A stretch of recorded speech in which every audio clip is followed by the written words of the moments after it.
नमस्कार मंडळी, स्वागत आहे तुमचं आमच्या चॅनलमध्ये। आवाज महामुंबईचा, शोध बातमीचा, कौल मनाचा। चला तर मग आमचे चॅनल लाईक करा, शेअर करा आणि सबस्क्राइब करा। धन्यवाद। तिसऱ्या मुंबईच्या उभारणीसाठी 1 इंचही जमीन न देण्याचा शेतकऱ्यांचा निर्धार। स्वातंत्र्य दिनी कोकण भवन येथील उपोषणात हजारो शेतकरी झाले सहभागी। शिवडी नावासागरी सेतू सुरू झाल्याने उरण, पनवेल, पेन तालुक्यातील भात शेतीवर भाजपा महायुती सरकारचा डोळा आहे। यासाठी राज्याचे मुख्यमंत्री देवेंद्र फडणवीस यांनी परदेशातील भांडवलदारांबरोबर करार केला आहे। परंतु तिसऱ्या मुंबईसाठी 1 इंचही जमीन सरकारला देणार नाही असा निर्धार उरण तालुक्यातील शेतकऱ्यांनी माजी न्यायमूर्ती बीजी कोळसे पाटील यांच्या नेतृत्वाखाली व्यक्त केला आहे। आज देशाच्या 80व्या स्वातंत्र्य दिनाचे औचित्य साधून कोकण भवन येथील 1 दिवसीय लाक्षणिक उपोषणाला सुरुवात केली आहे। यावेळी हजारोंच्या संख्येने शेतकरी सहभागी झाले असून सदर शेतकऱ्यांनी सरकारचा जाहीर निषेध व्यक्त केला आहे। MIDC, रेल्वे, नवी मुंबई विमानतळ, सिडको, सागरी सेतू, नवीन शहरे अशा विविध प्रकल्पांसाठी जमिनी ताब्यात घेणाऱ्या सरकारकडून उरण, पनवेल आणि पेन तालुक्यातील आगरी, कोळी, कराडी समाजाला नष्ट करण्याचा प्रयत्न हा तिसऱ्या मुंबईच्या माध्यमातून सुरू केला आहे। या पार्श्वभूमीवर शेतकऱ्यांनी आपला विरोध दर्शवून सदर प्रकल्पासाठी आपल्या हरकती नोंदवल्या आहेत।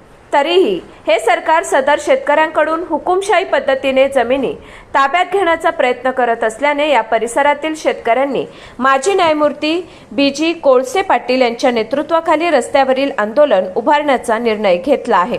असे असतानाही राज्याचे मुख्यमंत्री देवेंद्र फडणवीस यांनी परदेशातील भांडवलदारांबरोबर तिसऱ्या मुंबईच्या उभारणीसाठी करार केला आहे। परंतु तिसऱ्या मुंबईसाठी 1 इंचही जमीन सरकारला देणार नाही असा निर्धार उरण तालुक्यातील शेतकऱ्यांनी माजी न्यायमूर्ती बीजी कोळसे पाटील यांच्या नेतृत्वाखाली व्यक्त केला असून आज देशाच्या 80व्या स्वातंत्र्य दिनाचे औचित्य साधून कोकण भवन येथील 1 दिवसीय लाक्षणिक उपोषणाला सुरुवात केली आहे। यावेळी ऐतिहासिक प्रसिद्ध चिरनेर गावात हजारोंच्या संख्येने शेतकरी जमा होऊन नाही ना कदापि नाही, आमच्या जमिनी देणार नाही असा निर्धार व्यक्त करत कोकण भवन येथील 1 दिवसीय लाक्षणिक उपोषण स्थळी सहभागी होत असल्याचे दिसून येत होते। कोकण भवन येथील 1 दिवसीय लाक्षणिक उपोषणाला माजी आमदार मनोहर शेठ भोईर, सामाजिक कार्यकर्ते सुधाकर पाटील, शिवसेना उद्धव ठाकरे गटाचे तालुका प्रमुख संतोष ठाकूर, मनसेचे तालुका अध्यक्ष ॲडव्होकेट सत्यवान भगत, MMRDA भूसंपादन विरोधी समितीचे समन्वयक रुपेश पाटील, सार्डे ग्रामविकास समितीचे अध्यक्ष मनोज पाटील, शेकापचे तालुका सहचिटणीस सुरेश पाटील, काँग्रेसचे विनोद म्हात्रे, तालुका संघटक BN डाकी, कमलाकर पाटील, कविता रुपेश पाटील, कैलास म्हात्रे, महेंद्र ठाकूर, चंद्रशेखर ठाकूर आदी माजी सरपंच, उपसरपंच, ग्रामपंचायत सदस्य यांच्यासह शांततेच्या मार्गाने मोठ्या संख्येने शेतकरी सहभागी झाले।